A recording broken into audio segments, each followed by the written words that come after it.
Hi guys, welcome back to my channel and to a new video. Today I'm going to be doing my April TBR. So last year in our fairy loot boxes we got this game which is called Roll the Dice reading game, and I was waiting for my TBR to go down a little bit to film playing this game, and then I realised the other day that my TBR is actually down to 10 if we don't include like sequels of books I haven't read yet. So I was like, well, it's a bit late to play this game now, but I'm going to do it anyway. So in this game, you get given a 20-sided die, not dice, and you get given a pad, and I have written down the 10 physical books I own, and then in order to make up the rest, I have put all of my Audible books on there, and then the bottom two are just 2 Kindle books that I randomly have, that I picked at random to put on here. So I have 20 options. I'm going to roll a dice, or die, to see what books I have to read this coming month. I'm nervous about this because I am like a mood reader anyway, so setting a TBR is hard. So to have to randomly set a TBR that I didn't even choose is giving me anxiety. But I'm gonna do it, and I'm excited to do it. I think this is my first TBR game ever, so this will be interesting. I hope you guys enjoy. Now, onto the rolls.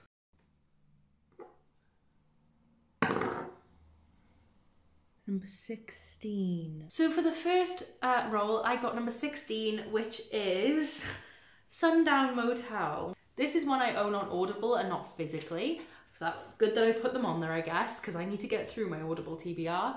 I don't know a lot about this other than apparently it's so scary, so I'm really nervous about this. It's based in this motel, which gives me Bates Motel vibes or Psycho vibes. Like, that's what I'm hoping for. And I think people get murdered. I don't know. Actually, that's all I know about it, and it might even be wrong. So that's fabulous. Can't really tell you much of a synopsis, but I am so excited to get this off my Audible TBR. The things you buy when you have credits to use and you want to cancel, so you have to spend them, it's insane. So this is one of those things I'm going to be reading and finally getting off my TBR this month, and I'm so glad about it. But let me know if you've read this and what you think, or if you think I'm going to hate it, because that's going to be real fun. It'll serve me right for not checking synopses before I order things. 6. So for the second roll, we had number 6, which is Under the Whispering Door by TJ Klune. So I picked this up in the Waterstone sale last year, despite not liking House in the Cerulean Sea.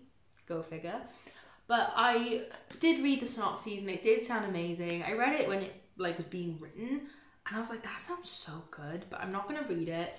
And then it was half price and it's signed, and I just thought, I'm gonna do it, and then didn't read it for 3 months. So I am actually excited to read this one because I don't think I'd have done it without the push that I needed. So let's just hope that this one lives up to the expectations that I have, because it sounds good.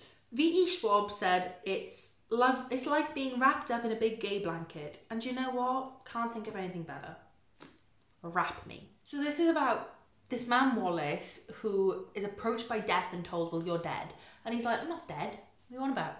And then it kind of starts to realise from things that are happening that maybe he is dead. You know? But he won't abandon his life. He like misses what he had, and he's like, I worked hard in my life, I'm not abandoning it just because I'm dead, which I love the vibes. So I think he just goes on like this mission to become alive again or something. I'm not entirely sure, but it sounds so good. I love books about death. Not like people dying, I mean literally about meeting death. That sounds really, really cool, even if we only see him briefly. I think it's going to be super interesting and I'm so excited about it. 7. Is this broken? Next roll was number 7, which was Sawkill Girls. So this is again one of those scenarios where I would not have read this book if it hadn't been for this game. However, when I hauled this, quite a few of my friends said they really, really enjoyed this book, which brings me a lot of excitement to read it. So I think we follow 3 girls and they are on this island called Sawkill Rock. And they're all talking about this mythology, legend monster, and saying that how for decades he has stolen girls and killed them and things or something like that. And then that's kind of the end of the synopsis, so I reckon that obviously he's going to take them. Because it says at the top, he'll follow you home and he won't let you sleep. It actually sounds so dark. I don't know if this is supposed to be a thriller or a horror, but that sounds horror-y to me. But it does say an eerie atmospheric assertion of female strength. And that is everything I've ever wanted in life. I want nothing more. That is all I ask for. And this cover is also stunning. So we're going to be reading this and I'm actually really excited about it. I think it's going to be a good one. So pray for a 5 stars. 5. Are you kidding me? Our next roll was number 5, which was The Watchers by A.M. Shine. I again picked this up in the 50% off Waterstone sale on a whim. I had never heard of it. And then when I got home and I reread the synopsis, I was like, excuse me, Brooke, you're going to be terrified. Why would you do this to yourself? And why would I? I do not know. This does, however, sound incredible. So we follow this woman whose name is Mina, and Mina's car breaks down at the edge of this forest, and so she's walking in the forest and she's like, what's going on? And then she sees somebody shouting at her to run to the bunker, and she's like, what? So she does just that, she runs to the bunker.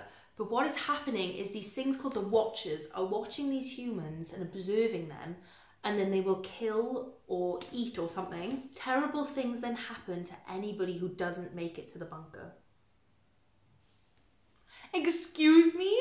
That sounds like the most terrifying book I've ever heard. I do not want to read this, but I bought it, so I'm going to. I'm trying to rope Connor into reading this with me because I'm so scared. He doesn't even own it, but he should. So that I don't have to read it on my own. But I don't think he's going to allow this, but I'm going to try because I don't think I can read it alone. Like, this is so scary to me. It says you can't see them, but they can see you. No. No. Oh, everything, even looking at the books gives me anxiety. Okay, well, I wouldn't read it without the push I needed, which is a theme this month, so it's been a good choice, but oh my god, so scary. 16, have we already had that one? Yeah. This is broken. 8. Oh my god, we had 5, 6, 7 and 8. Our 5th roll got a number 8, which is A Lesson in Vengeance by Victoria Lee. I'm excited to read this. I probably would have read it soon anyway in the coming months, so I'm super excited to do so in this month. I'm not gonna lie, this sounds so my cup of tea and so amazing. It's about this girl Felicity who attends this school called Dalloway, and it is a school that is like centuries old, covered in ivy, it's in the mountains, you know, that kind of school that I just love. And her girlfriend dies, and so she goes away for a year and then returns to finish school. Either the school or one of the rooms is rumoured to be haunted by the 5. And the Dalloway 5 are these girls that haunt the place because of their death. And somebody asks Felicity if she will help research the Dalloway 5 for a new book she is writing, and Felicity agrees. And I think this is us uncovering the hauntings of the Dalloway 5.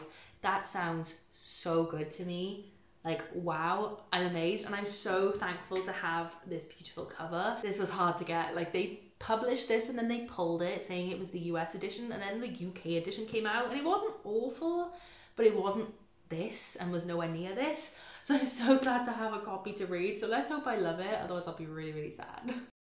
We are gonna get a bonus roll from Liam. He would like to choose. 8. I've already got that one. Go again. 15. Okay, what's 15? Sea of Ruin? No! No! And then in order to be nice, Liam wanted to have a roll and pick something on my TBR, so I allowed a bonus roll. And unfortunately, I wish I hadn't. He picked number 15, which was The Sea of Ruin by Pam something. This is another one I own on my Audible. I have a lot of interest when I heard the synopsis of this book, and it was on TikTok a lot, and so I got it, and then I feel like it dropped off the face of the earth, so I feel like it's probably not going to be that good. But again, I own it on Audible, so I have to read it. But again, I don't know the synopses now. I know it's some sort of fantasy and has a little bit of smut in it, but not very much. The cover's really cool, so I hope it's set underwater, because Sea of Ruin and the cover's underwater. So hopefully it'll be amazing, but I can't give you a synopsis because I don't know it. But that is the 6 books I will be definitely reading in April. It is my birthday month, so either I will be reading a load or I'll be reading little.